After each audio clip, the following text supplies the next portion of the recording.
Good evening, Xavier Teitelman. We're always glad to have you with us. Former military aviator, aeronautics and defense specialist. You were in Ukraine the day before yesterday? Ah, yes, you really do come back. I spent 3 intense weeks in Ukraine, and now I'm back to see you. How often do you visit Ukraine each year? I go there every 2 months for between 2 and 3 weeks. It really allows me to keep track of the progress, to see the technological developments that are advancing at an incredible speed, and also to get a sense of how the population feels. And the soldiers, too, who are still just as determined. You brought us this incredible image of a kind of Soviet helicopter monster that we're going to see. So that's a Mi-8. It's a big helicopter. There you go. It's definitely Ukrainian, so there's no doubt about it. What's special about this one? Interestingly, it's mainly a transport helicopter, but still does transport missions, even behind enemy lines with commando operations. Did you go inside? No, I couldn't fly this time because I wasn't authorized, though I wanted to. And these helicopters, they also use them extensively for bombing, with rocket pods mounted on the sides that allow them to fire with relative accuracy over a few kilometers, especially as they get closer to the front. But they also use them extensively to shoot down those famous Shahed kamikaze drones that attack Ukraine every day. I was surprised. They told me that there are still more than 50 of these helicopters that are operational today. They had more of them. Did they still have 50 operational ones? There are now more of them than before the war since we've supplied so many, and the Russians can't shoot them down. They tell me, France, give us any helicopter. We'll put snipers in the back to shoot down drones and save lives. And you're also telling us that the helicopter pilots are taking considerable risks. They fly at 20 centimeters above the ground. They showed me footage that I couldn't share, unfortunately, in this video. But it's really at that height because the lower you are, the less likely you are to be detected by enemy radars. So when they get closer to the front, and for example, when they're going to drop Ukrainian forces behind the Russian line, they fly really low, just above the trees. That's where you can see them. You can already see them skimming the water? That's right. And as soon as they drop them off, actually, they go back into the water, they land, and they wait. Their men on the ground carry out operations behind enemy lines. Now, this helicopter has a kind of hatch at the back that will open. A ground drone comes out, equipped with a machine gun and able to lay mines, etc. So they have onboard drones, and that's what's crazy. We're talking about a helicopter from the 60s or 70s. It looks old-fashioned. It is.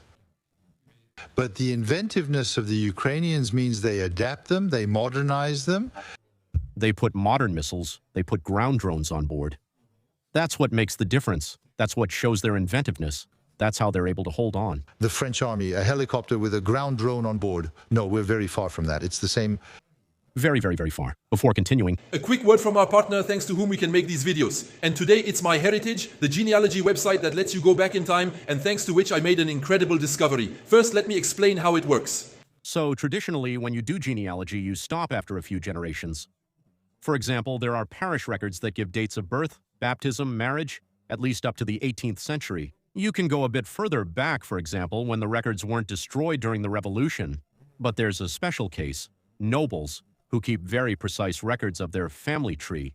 Now, in my family, on the Belgian side, there was a kind of medal that belonged to my great-great-grandfather, whose name is August van der Goten, because in fact he was president of the Mannequin Pie Society in 1870. So yes, it's a great source of pride to have an ancestor who was president of the Mannequin Pie Society. But above all, it meant that he was part of the 7 lineages, which are noble families that were involved in the affairs of the Kingdom of Belgium from the 14th to the 18th century. And that's what's great about My Heritage. It's that with this little piece of information, they cross-reference it with the billions and billions of data they've collected from all over the world. And they create matches. And this ancestry of minor Belgian nobility from the 19th century allowed me to go back in time, all the way back to Leon IV d'Aie in the 13th century, who was the lord of a powerful noble family in the Duchy of Brabant. And so it's a family that even has its own Wikipedia page, which tells you how prestigious it is. And we can trace it all the way back to Robert III Capet in the 9th century. And his cousin was even married to Louis the Pious, the emperor, the son of Charlemagne. So, logically, once you have royal lineages, well, you can trace it even further back. And, hold on, I traced it all the way back to Clovis, who was considered the first king of France, with his coronation in 482, then his baptism on Christmas Day, 496. So, well, there are certainly some glitches in the matrix, especially because there are some cases where children are born after their father's death, which can be explained by the adoption of a cousin. To ensure a lineage, however, let's be clear, Clovis. Today, he has tens, even hundreds of millions of descendants, so it's not something that's rare or exceptional. But between knowing it statistically and then being able to put names and a story to it, that's still something that was really exciting. The French army has that. A helicopter with a ground drone on board. No, we have the same thing. Yes, Very far, but necessity knows no law. They didn't have a choice. They had to do it. I hope now that we'll take these good examples and integrate them very quickly. Of course. And all the general staffs around the world are watching what's happening in Ukraine to adapt. What we see today industrially in Europe and France and the United States is basically what the Ukrainians were doing 3 years ago, which means we're about 3 years behind from when we recognize how great their work is to when we implement it ourselves. Today, equipment from 3 years ago is outdated. For example, the drones we supply to Ukrainians, I've received direct feedback like the French kamikaze drones. They take them apart to recover the spare parts. Because anyway, your drone is a bad drone, but with good sensors, so we take the good sensors, and your drone, we actually don't use it. It's incredible. You said that you were able to speak to the soldiers and the public to see what the public thinks. The meeting between Trump and Putin next week, well, it was a bit of a dramatic turn of events. Yesterday, President Zelensky repeated and keeps repeating, as we'll see, that there is no question of giving up an inch of territory that wouldn't be understood by either the soldiers or the population. Generally speaking, why offer Russia what it can't take by force? Russia hasn't managed to conquer the 4 oblasts it claims that it says it has annexed. Why would Ukraine offer that? Why?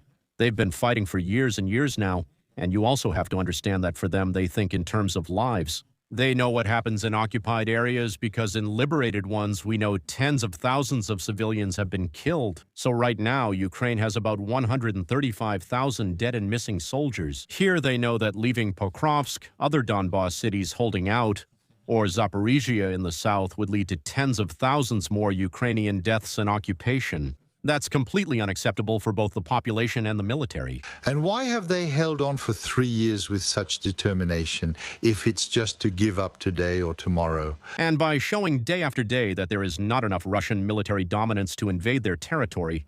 There are still gradual gains, of course. Every month, Russia takes about 1/10 of a French department in terms of area. That's not bad, that's a lot. Yes, but that means at the current pace, it would still take another 3 years just to conquer Donbass. Then about 8 years to conquer Zaporizhia, and then Kherson again. That said, the war can't last another 15 years. And so, politically, they can't give up what the Russians aren't able to take militarily. What do you think? Let's listen again to what the American Vice President J.D. Vance said earlier. It feels like the Americans still want to force Zelensky's hand. Listen to him. If we consider the current line of contact between Russia and Ukraine, we will try to find a negotiated agreement acceptable for both Ukrainians and Russians in which they can live in relative peace and where the massacres will stop. This won't satisfy anyone.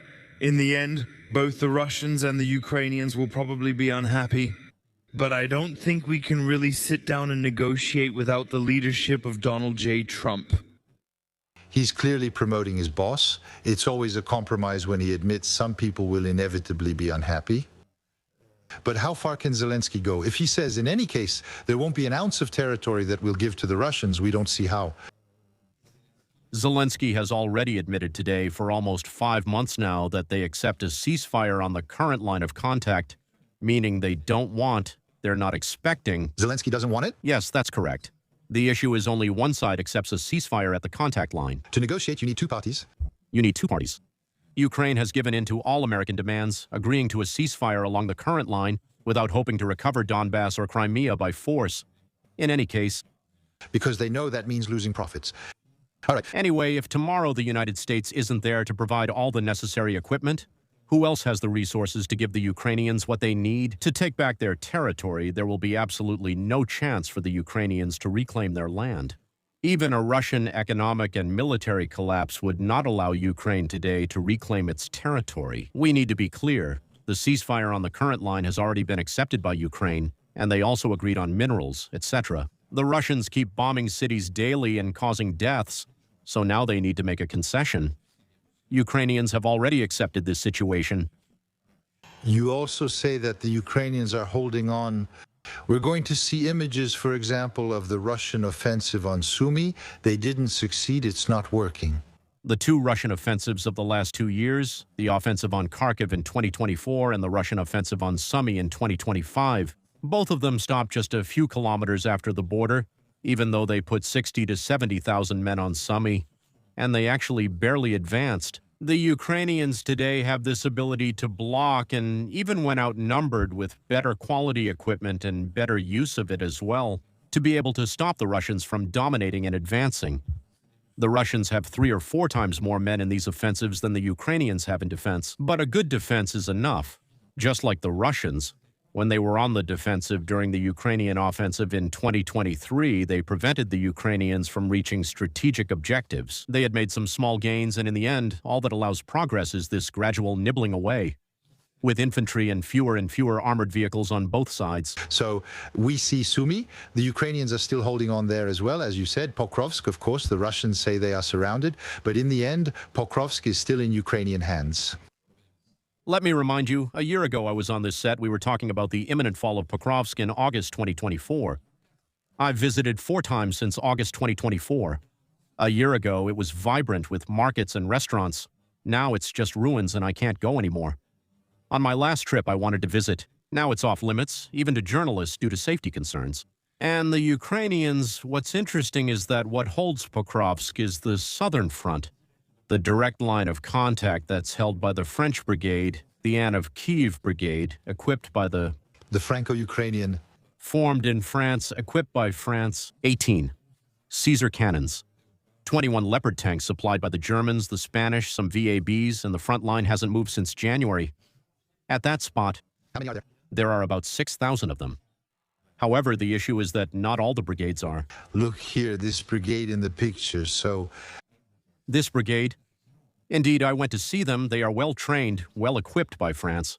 But the problem is that on this front, they only hold a portion of the front. And next to them, there are other brigades that are equipped in the Soviet way and don't have equivalent equipment. That means this brigade is holding strong, but the other brigades around them are gradually being overtaken. due to a lack of sufficient equipment. And up to date, I would say. But it really proves that when we give the Ukrainians the necessary equipment, the front really gets locked in place. And the Kiev Brigade proves that to us day after day. We failed to equip the Ukrainians properly. Had we increased production 3 or 4 years ago at the start of the war, we wouldn't face this situation now. Pokrovsk will soon be trapped in a pocket. And the Ukrainians, they told me it will be like Vuhledar last year. Vuhledar, there wasn't a big battle for Vuhledar. It was a matter of slowly gaining ground. Pokrovsk is ending up in a kind of pocket. We're not going to get ourselves killed for a ruined position. So we're leaving. Another new development, which we consider somewhat new, is the Ukrainians striking deeper and deeper into Russian territory. We received an extraordinary image. It's a drone attack against a factory or a Shahed warehouse. Those are Russian Delta Wing drones. Look, we're tracking it, this drone, and it's going to hit the warehouse dead on. We're in Tatarstan, so it's very far away. We'll see a map after 1,200 kilometers. It's still incredible, and boom, there you go. Right on the Russian Shahed drone warehouse. What's craziest is that it took 2 days. You don't hear any machine gun fire, whereas traditionally on the Ukrainian side, I've spent nights with Ukrainians who have machine guns. Why do Russians attack at night? Because it's harder to target them then. This factory has been hit 3 times. Ukrainians have had bad luck. Before, strikes hit the dormitory and other areas, causing no daytime casualties. This time, the factory itself was struck. These large military complexes, which should be ultra-fast and protected, are still vulnerable to attacks. There's not even a machine gun, nothing there. We're not talking about a missile traveling at 800 kilometers an hour. You can see it coming in slowly. We're going to see it. That factory, by the way, because the image of the factory had been broadcast by the Russians. The Shahed is the Iranian drone, but it was copied by the Russians. And they produce it under license.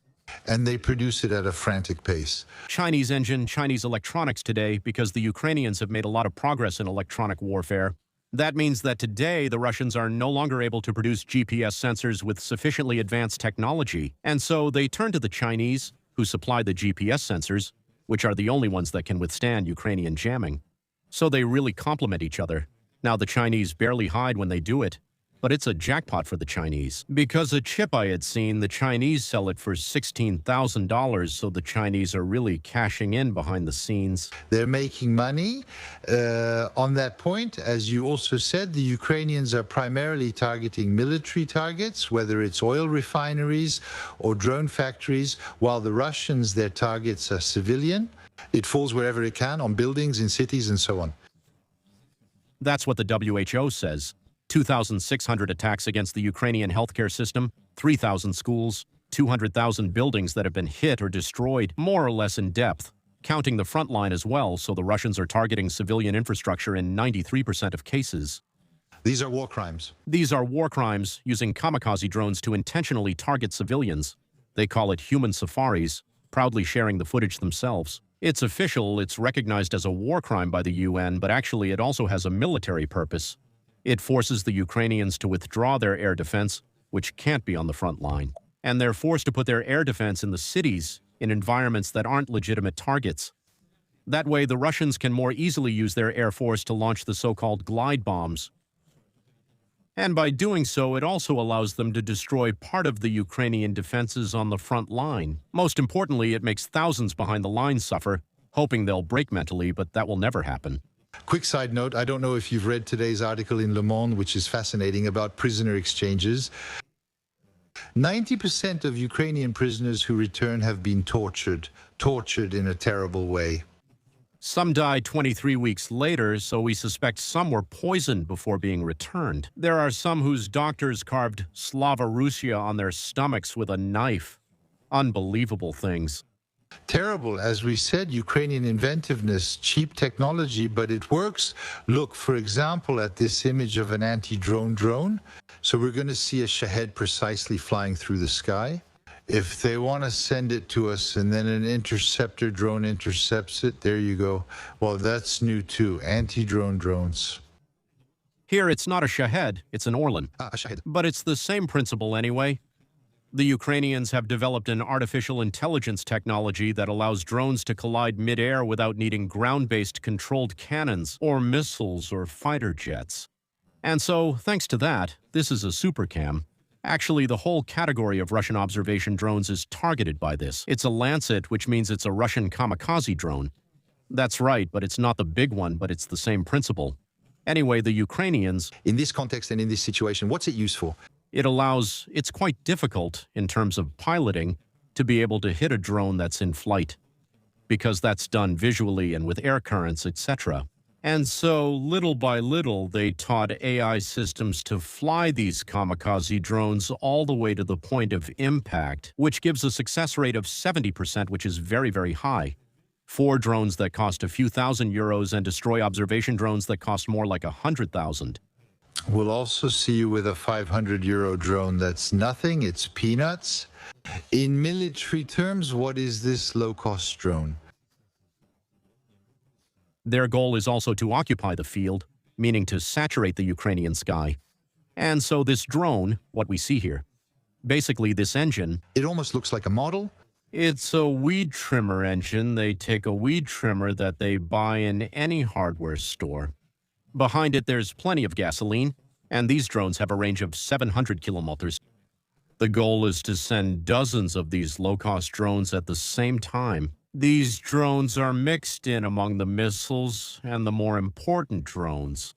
To overwhelm the Russian defenses. Exactly, and they go further with this drone made of balsa and wood. They're adding more.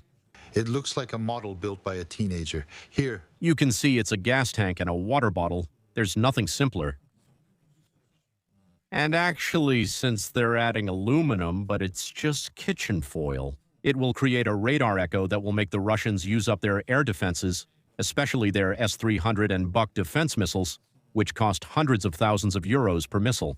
And when they've fired 6 or 8 missiles and their launcher is empty, that's when the Ukrainian drones come in. With 40, 50, or even 100 kilograms of explosives, they can reach Tatarstan and Saratov, as we've just seen. And in this context, you have to understand that it's several waves of drones coming in at the same time, and those are the ones that will attract the Russian missiles. Take that apart, and apparently the population is getting involved. Precisely to build this. That's what's interesting. It's that anyone, everyone, any student will participate in the design because in the evening they actually, since 2014, everyone has been mobilized to create these drones, even though they feel like they're from 2022. For Ukrainians, it's 2014 when they understood that they needed this to compensate for the overwhelming force the Russian side could have. And then the production. I've been in retirement homes where little old ladies were braiding electrical wires that would go into drones. Behind that, Everyone, the entire population gets involved. think about the fact that there are thousands of production units making each of the small parts. And then they end up in assembly units that are scattered all over the country. And then it gives this kind of result. An entire country that resists. Can you imagine our military masterminds, when they see this, when they spend billions on 20-year programs, and then they see this, they must be thinking we're missing the point. Luckily, awareness is beginning to grow. But by the time the doctrine understands this, by the time the doctrine expresses it, by the time the forces express a need, by the time the armament directorate turns it into a requirement for the industry. Philosophy, its way of thinking. But actually, that's why it takes us 2 or 3 years to achieve this result. And today, fortunately, there are still major efforts being made to be faster. For example, I'll take the example of naval drones. Until now, we required naval drones to be specifically designed as naval drones. Well, the latest one, a company called Seahall, which is French, the armament directorate told them, well, just buy any jet ski. And finally, we've moved on to saying, well, buy your jet ski and then adapt it. So we're really changing scale and paradigm. So another incredible example, we found this image. It was from an article by our colleagues at Le Parisien, and we found the video. It's an agricultural plane, yes, let's say a really small thing, almost like an ultralight, but a bit bigger, made back then in Czechoslovakia, I think. But any plane would do the job. And they put missiles on it. Which you can see under the wing. You'd have to pause the video, but it's under the left wing. Here you can see there's an R-73 missile, which is an air-to-air missile, the cheapest you can imagine, used for interception. It was a Soviet missile at the time. But when you want to intercept a kamikaze drone, it's pointless to use expensive missiles, like those fired by a Patriot or a French Mamba system, for example. And so they managed to integrate a whole range of Western missiles onto their Soviet aircraft. And now they're integrating Soviet missiles onto the cheapest aircraft possible. It's designed for agricultural spraying over fields. You can even use it for firefighting, in some cases with water, when there are difficulties. And so here you can see at the bottom left, under its left wing, indeed, that's a missile, and it's an agricultural sprayer, so it's the cheapest option. In terms of aviation, it's a few thousand euros per flight hour, compared to 20,000 euros for an F-16 or 35,000 euros for the... If you ask Dassault Aviation or Airbus Defence to do this, they would know how to do it. No, but you have other companies like Grob, for example, that offer this type of aircraft to France. And the Air Force is seriously considering using these planes for training, but also to do what we call close air support, that is, light ground attack, like we do with the Super Tucano as well, a plane used by Brazil and several other countries for counterinsurgency. Now that we can integrate missiles that have been proven operationally effective, I sincerely hope, why wear out our Rafales? To carry out simple missions, this type of plane. So there needs to be complementarity between a fleet of very high quality and a low-cost fleet that can be used for missions in the rear. And there, too, there were factories that designed this, engineers who designed this, but then in just a few weeks... Yes, I still don't know how they did it, but apparently they have support, especially from the Polish, since the Polish joined the Western Bloc and NATO. They had Soviet equipment, and they learned about the compatibility between Soviet equipment and Western missiles. The Polish MiG-29S already had the ability to integrate our air-to-air missiles, which were designated by a ground radar. So they already had this environment, and so apparently they were helped. But now it's the Ukrainians who are ahead, even ahead of the Polish. And this kind of integration, which we see happening rapidly, I'll give you an idea. Integrating a Scalp cruise missile onto, for example, a Mirage 2000 took years of work. The Ukrainians integrated our Scalp missiles onto Sukhoi 24s in just a few months, with our help, of course. But that means they're going 45 times faster than us for much less money. An image, unfortunately, of Ukrainian F-16s. How many do they have, by the way? What's that marking? Belgium is one of the countries that have given them. There are about 20 now. Unfortunately, they've lost some. Why did they lose 3? Well, that's information I don't think is widely known. They lost 3. The first one, unfortunately, was what we call friendly fire. The Ukrainian air defense made a firing error, failing to recognize the F-16 among the missiles. Those are orders, but they admit it every time and are very transparent. And why? Because it was the beginning, and they weren't used to it at first. Communication and coordination were poor, and they weren't used to identifying this type of plane among the many missiles. When Russia launches 200 or 300 missiles at once, with targets everywhere and a major one in the center, they fire, and that's it. Unfortunately, that's how it was. Since they're at the end of their service life, dismantling them makes sense. They were given because the countries that gave them have other planes, so these planes... We're just giving them our old junk? Yes. Oh yes, these are planes that would be put on a roundabout just to look nice. They're worth nothing. That's why when I see, yes, we spent hundreds of millions giving away Mirage 2000S, in 5 years, they'll be gone. Replaced by the Rafales? Replaced by the Rafales. So in theory, it's a few million, but we save money in practice since we avoid dismantling costs. And so there are 2 other F-16s that were, I'm not sure if they're F-16s. Those are training aircraft, Alpha jets. So the F-16s, they crashed. Why? Well, that's the question. The first one was shot down. The next 2, it's like they shoot them down. They shoot down the missiles using their cannons to avoid using up their own missiles. They get in close, they fire with the cannon. They get closer, they shoot at it. And in both cases, the missile explosion sent debris that was sucked into the single air intake. You see the big air intake that's just below, it's very large. There's a single engine on the F-16, so it destroyed the engine. And after that, it's not a glider, it doesn't glide. So they had to eject. And the pilots were able to get out, they were able to eject. So that, once again, is not the right plane. In principle, you can't put in a screen or mesh. In that case, we'll block off part of the air intake. Theoretically, yes, but in practice, we're going to lose so much thrust, so much power, that it's not something that's feasible. And for the Mirage 2000, it was really a technical problem. Like in Cambrai a few years ago in France. By flying them 2 or 3 times a day, they send them out on operational missions.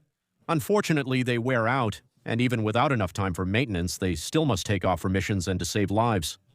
Sadly, one Mirage 2000 crashed for purely technical reasons, but they still have between 25 and 30 modern fighter jets in addition to the older ones.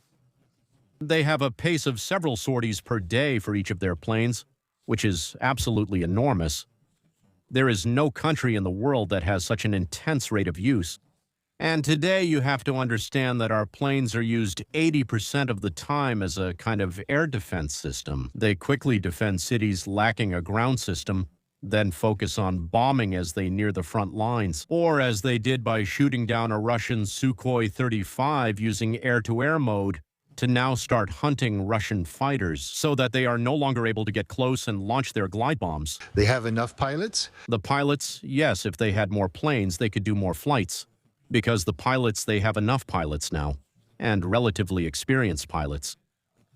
Trained in France, especially those who fly Mirages in the United States? In Denmark, in England. All these countries work together, but even those who were trained in France, some of them were retrained. For example, I knew a commercial airline pilot from the Ukrainian national company in 2023. I had met him. He was waiting for his retraining to become a fighter pilot. He was my age. It seems logical, you know, when you're in a state of war. His training lasted less than a year since he was already a pilot.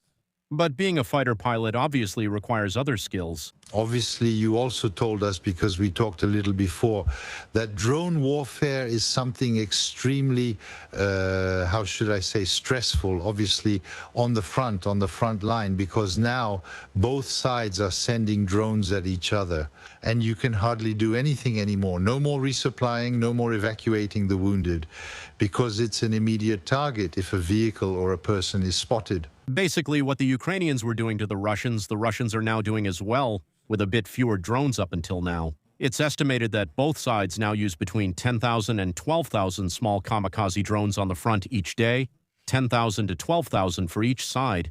That means 20,000 per day that are going to explode. The time it takes to produce them?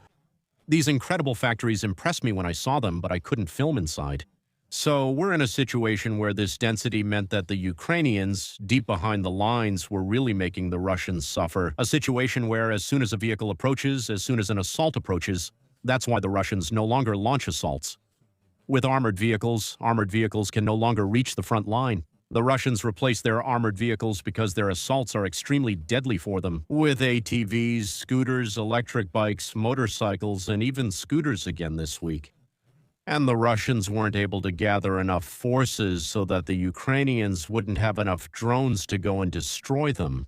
Ukrainians are beginning to feel the effects of this situation and tell me about it. The Russians have adapted. That's what everyone says. They've changed their behavior, they've changed their strategy, and they're adapting quickly. Their strategy is to abandon tanks and create lots of small targets far from each other, so that a drone can only kill one person at a time to be able to overwhelm the defense. That's their goal.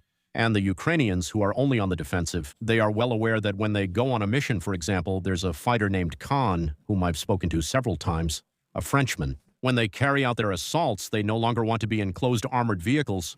They want to be in open pickups so they can jump out of the pickup. When a drone comes with a shotgun to try to defend themselves. And I spent 2 nights in a trench with the heavy drone operators, so we're talking about drones with a wingspan of 3 meters that can carry 40. For drones, that's almost the size of a small 2CV 40 kilos of payload, and they're going to supply the front. It's so dangerous just to bring food, ammunition, water, fuel. I was saying a few months ago we could still see here, filmed by the LCI video journalists, vans speeding down the roads. And bringing supplies, that's over. It's too dangerous. It's doable. Up to 45 kilometers from the front where I was, from what's called Line 0, I was on Line 1, I was about 3 kilometers behind. We're still within drone range, but if we're quick, we can escape in time. So we get dropped off with the vans, we unload the van, and the van leaves. We hide in the trench to see if we've been spotted. If 15 minutes later we don't get hit by a drone or a shell, that means we're good. And then all night, 20 supply missions to bring food to the entire Zero line up front because we can't reach it by quad or other means. So they drop off 40 kilos of water packs, cans of tuna, ammunition, and fuel. You also told me they evacuate the wounded by drone? Yes. So there are 2 types. There's obviously ground evacuation, which can be done with ground drones that are increasingly developed and deployed. For example, I'm part of a program called StabNet, a medical container project. We're aiming to place one every 10 kilometers along the front. I also have a YouTube channel with my community. We managed to buy some, and more than 10,000 wounded Ukrainian soldiers have passed through the StabNet units, which were funded by my community. I'm very proud of that. Alongside that, we're trying to make drones that go and pick people up and extract them. It's still very hard to get there by quad. And so there are more and more ground drones. And there's also a specific point that the 1st Ground Drone Brigade had been formed. There was the first operation carried out 100% by drones without involving any humans that actually took place. Taking a trench, picking up the wounded, capturing Russian prisoners, and bringing them back entirely with ground drones, monitored with networks running. It's incredible. A loudspeaker tells them, you get on the drone and then we go. Follow us, go ahead, otherwise we'll shoot you, etc. And that's something that's already operational. Because of the war of the machines? We're in a war of machines. That's why the industrial aspect is absolutely fundamental. The ability to produce in large quantities and at scale, that's what allows the Ukrainians to hold on. And one last thing about medical evacuations by drone, you have a drone with a payload of 120 to 150 kilos called the Malloy. On the islands, in the center of Kherson, when there's a wounded person, they go to get the wounded and carry out medical evacuation by drone. You can't go there by helicopter, but a drone that flies low like that, which doesn't make much noise, well, it still makes some noise, but it's much lower there, and they've managed to do it. It's electric with 4 large propellers, one on each side. Yes, but it might look a bit like the flying taxi they were promoting for the Olympics or things like that. Yes, but much flatter since it's lying down inside. Yes, and the injured person is inside, so I'd like us to see, as you mentioned, the strikes on Saratov, which are once again deeper and deeper into Russian territory. They're now striking from 1,000 to 1,200 kilometers away. Look at this, the strike in Saratov on an oil refinery. There you go. It's still surprising, that too. Hitting oil refineries, that's the right idea. So already it puts pressure on the Russian budget. That means there are difficulties today in producing fuel for the population and for aviation, meaning there are some planes that require very specific types of fuel. And now they're managing to hit the refineries that produce just the right fuel. For the Tupolev 160 and the strategic aviation, the ones that launch missiles at Ukraine every day. And that also reduces export capacity, meaning we're affecting Russia's military capability and their financial ability to fund the budget. Economically, they're becoming more drained. Russia's sovereign fund has nearly depleted its gold and has little left. So here we're dealing with targets that are once again strategic, legitimate, and increasingly distant. But we're talking about 1,200 kilometers. The farthest targets were at 2,000 kilometers. With a Foxbat, it's a kind of Ukrainian ultralight aircraft that they've modified to turn into a drone. And I'm in contact with Ukrainians, retired Antonov workers, retirees who have come back to fight voluntarily. They're producing. A drone with a 3,000-kilometer range is essentially a missile. It also disrupts the entire Soviet air system. We've seen a number of delays and flight cancellations at airports, whether it's Moscow, St. Petersburg. Due to drones everywhere, civil aviation flights can't take off or land. But actually, logically, in an airspace where there is a conflict, there shouldn't be any planes flying through. It's not for nothing that they shot down that Azerbaijani plane and killed 70 people by bringing down a plane that was passing by. Because of pride. See, 2 years ago, 3 years ago. No, it was at the end of last year, the Azerbaijani plane. So, in 2014, they actually shot down MH17, a Malaysian plane coming from Amsterdam. But here... It's dangerous now to fly over Russia, above Russia. Flying over Russia.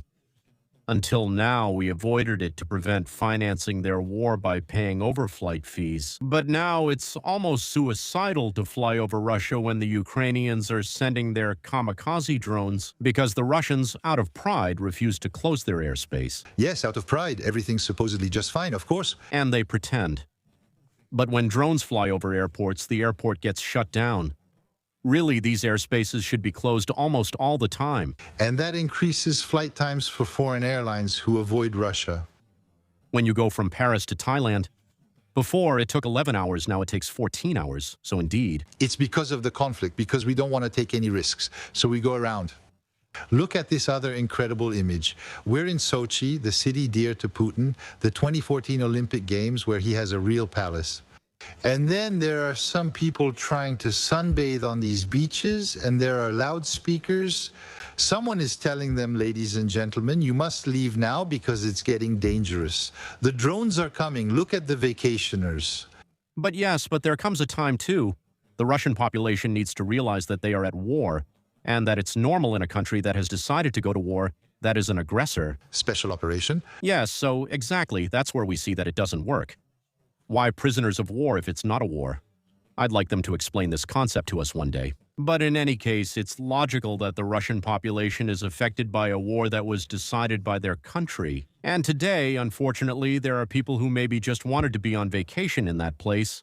Yes, they are around strategic, legitimate military targets. There is no deliberate attack by Ukraine on a target that is civilian or illegitimate.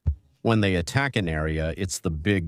That's the difference compared to Russia, of course, and it's also to tell the Russians, you're not safe anywhere. That means we can hit Samara, we can hit Sochi, we can hit cities, as you said, up to 2,000 kilometers inside. And there you have it, the reality of the war that you don't want to see. And we also see that the Ukrainians have this ability to carry out strikes directly and sabotage on Russian territory. We're seeing many trains being targeted with derailments and broken axles, and these incidents are increasing. And then we've also seen their procedures, their attacks, the famous spiderweb, in which they attacked bases deep behind the lines. By launching drones from the territory. The bed of a truck, drones taking off. So this ability to have partisans inside as well, that's very, very important. That really annoys the Russians. Of course, what's really annoying them now is seeing Azerbaijan begin to shift to the point that Azerbaijan, which had already supported Ukraine militarily, but more behind the scenes, is now officially producing munitions for Ukraine. That also annoys them. And with an American-led peace effort centered on Donald Trump. Of course, it's very clear all the countries around are trying to distance themselves from Russia. Mongolia has signed a defense agreement with China, which is aimed against Russia, because Russia continues to threaten these countries by saying, we might do to you what we did to Ukraine if you don't follow us. So, obviously, more and more countries are turning away from Russia. Coercion. Last image, if you don't mind, Putin is still protecting himself. We have images of Russian reinforcements, for example, in the Zaporizhia area. Well, he's sending tank transporters with tanks on them to Zaporizhia, so the Russian resupply is still going on. So the Russians are also producing fewer and fewer tanks, meaning they're able to bring out less and less from the massive Soviet-era stockpiles they used to have. And so they have fewer and fewer drones. We're not talking about modern tanks like the T-90 and definitely not the T-14, which was the most modern one. They've completely abandoned that program. They keep bringing in equipment because they're losing it. And today, they have fewer and fewer tanks on the front lines, to the point that last month, in July, they only lost 24 tanks. That's the lowest number since the beginning. These tanks are used less now because they have almost none left. And Putin will still have the ability to keep supplying supplies and weapons. At some point, the pace will slow down, but not enough for the front to collapse. That means they won't have the ability to launch offensives or try to make progress anymore.